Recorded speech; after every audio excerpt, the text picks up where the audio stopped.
তুমি বন্ধু ছিলে না আমার, ছিলে না রক্তের বাঁধনে বাঁধা, মাত্র কমাস আগে তোমার সাথে হলো পরিচয়।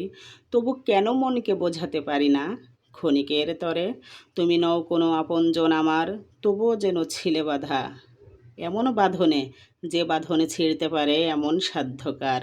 তো বন্ধুরা, এই যে মাছ ভাজতে ভাজতে আপনাদের সাথে মনে যা খুশি তাই আসলো, যা খুশি তাই বলে দিলাম। প্লিজ কেউ কিছু মনে করবেন না, খারাপ কোনো কমেন্ট করবেন না। তো যাই হোক, এই যে হয়ে গেল আমার মাছ ভাজা। এবার দিয়ে দিলাম একটি শুকনো কড়াইতে দিয়ে দিলাম খাঁটি সরিষার তেল। তেলটা গরম হয়ে গিয়েছে, এবার দিয়ে দিলাম আমার সেই কেটে রাখা কচু পুঁই শাকটা। এবার দিয়ে দেবো আপনার পরিমাণ মতো লবণ, আর দিয়ে দিলাম সামান্য একটু হলুদের গুঁড়া, আর দিয়ে দিলাম আমার বেটে রাখা সব ধরনের মশলা। এবার এটাকে সুন্দর করে নাড়াচাড়া করব।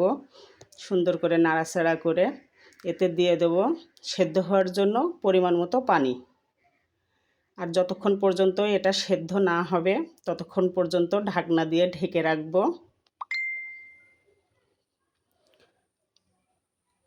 এই যে বন্ধুরা, দেখেন পানিটা শুকিয়ে এসেছে, কচু পুঁই শাকটাও সেদ্ধ হয়ে এসেছে।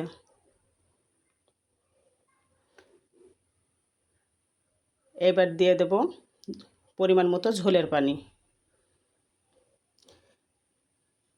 এবার ঝোলের পানিটা যখন ফুটে আসবে তখন দিয়ে দেব সে ভেজে রাখা মাছটা। এই ঝোলের পানিটা ফুটে এসেছে, এবার ভেজে রাখা মাছটা দিয়ে দিলাম।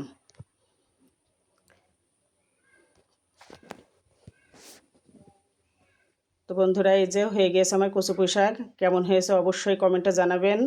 আজ এই পর্যন্তই। আল্লাহ হাফেজ।